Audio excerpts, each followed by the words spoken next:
May gagawin tayong washing machine. Yan ang tatak niya, American Home, single tab lang siya. Yan ang loob niya. Bali naging problema nito, umaandar naman siya, umiikot, maramdaman umiikot ng motor. Pero itong itong pinaka pulsator niya, hirap umikot. Kaya kapag nilagyan nila ito ng tubig, lalagyan na ng marumi para maglaba, itong pulsator hindi na gumagana, hindi na umiikot yung tubig niya rito. Gawin natin, paikutin natin. Yan. Yan. Ayan, umiikot naman siya. Yun.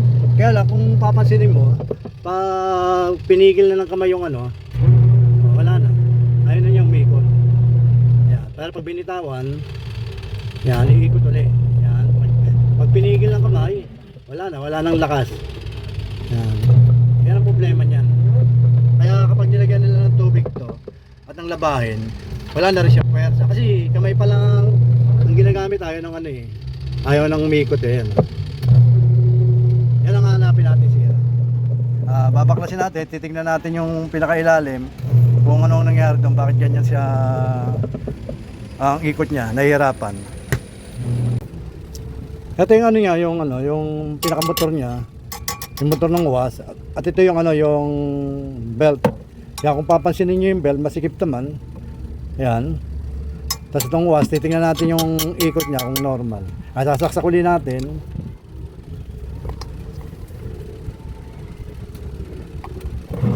Yun. Kung mapapansin mo,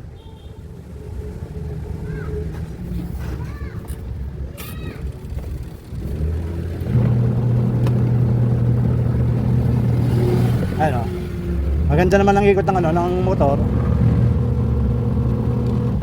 Tsaka yung pinaka belt niya, yan. Ayun. Hindi naman kayang pigilin. At yung belt niya masikip naman. Yan. Pero yung pinaka niya rito, ito.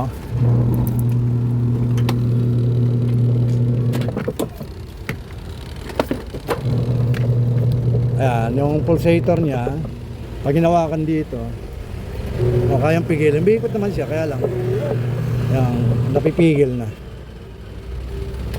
Ayan, pag bintawan ng kamay, iikot. Pero pag pinigil ng kamay, humihinto. Yan ang sira niya.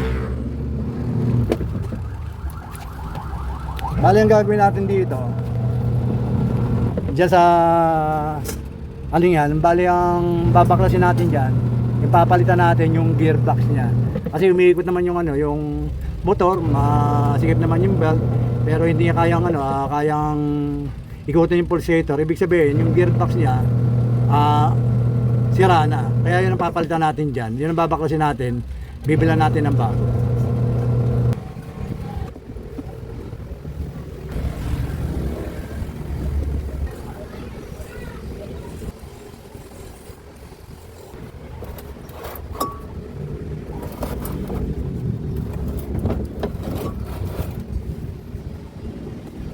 Ito yung gearbox. Ayan, papalitan natin yan.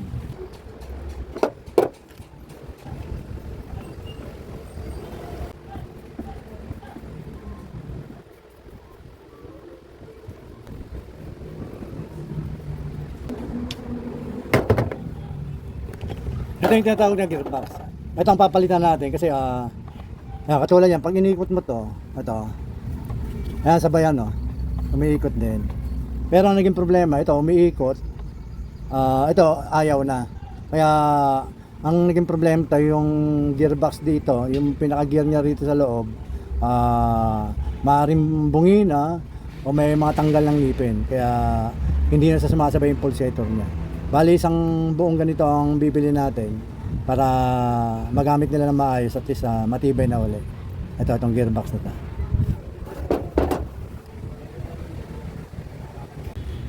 Ito yung yung bagong gearbox yan. Ito yung luma. Ito yung sira yung pinakagranaan niya sa loob Kaya bumili tayo ng bago. Yan.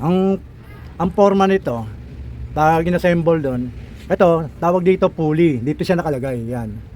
Yan. Tapos ito, sa loob ng ng tab ng washing machine.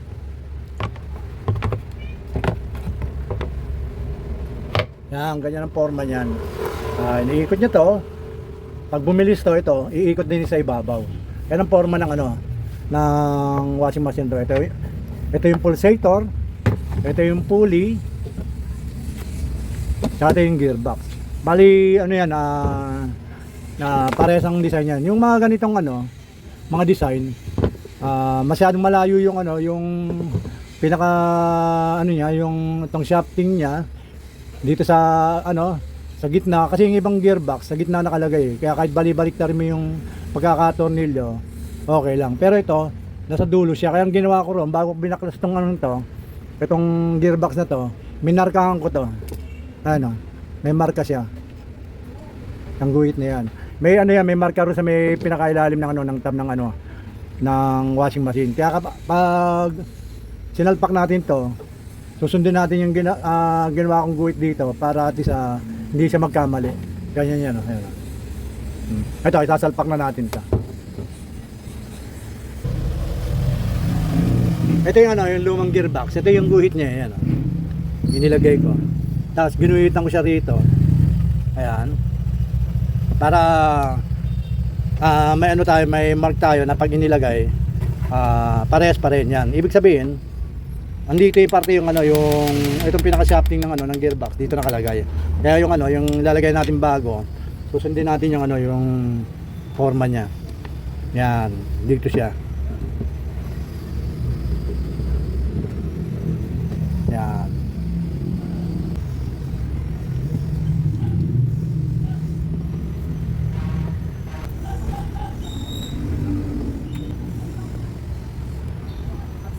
Yan, ikabit na natin yung gearbox. Susunod natin ilalagay itong pulley. Ito yung pulley niya. Ibabalik na natin siya dito sa pwesto niya.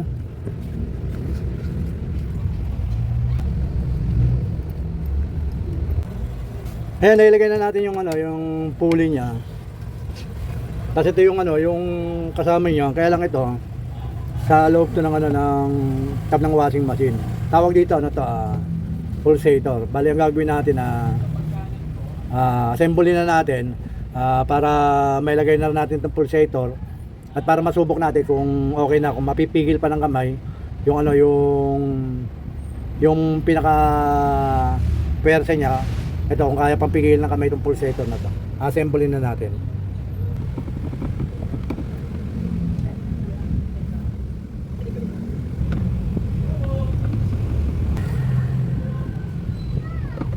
Yan, balik na natin yung ano, yung ano niya, yung mga tornilyo rito sa may pinakakaan ng ano,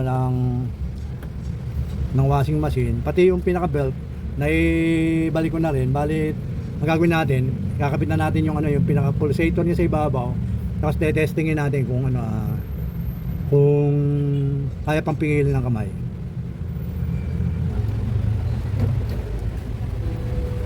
Ito yung pulsator, oh. Babalik na rin natin dito sa ano yan, sa loob. Yan. Sa tutornilyo na natin.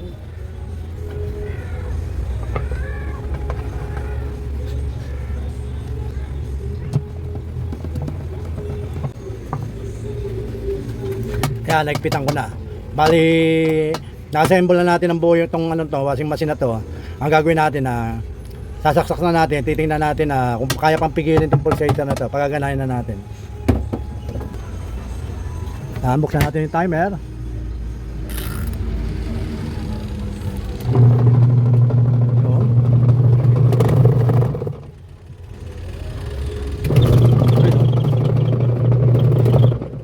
Hindi na kayang pigilin, no?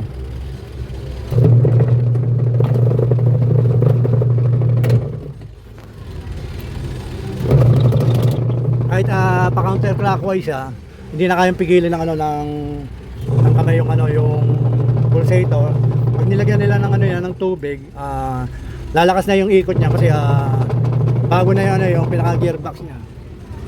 Ito yung ano, yung gearbox na sira. Ito ang pinalta natin para ano ulit, magkaroon ulit ng puwersa yung pulsator na yan.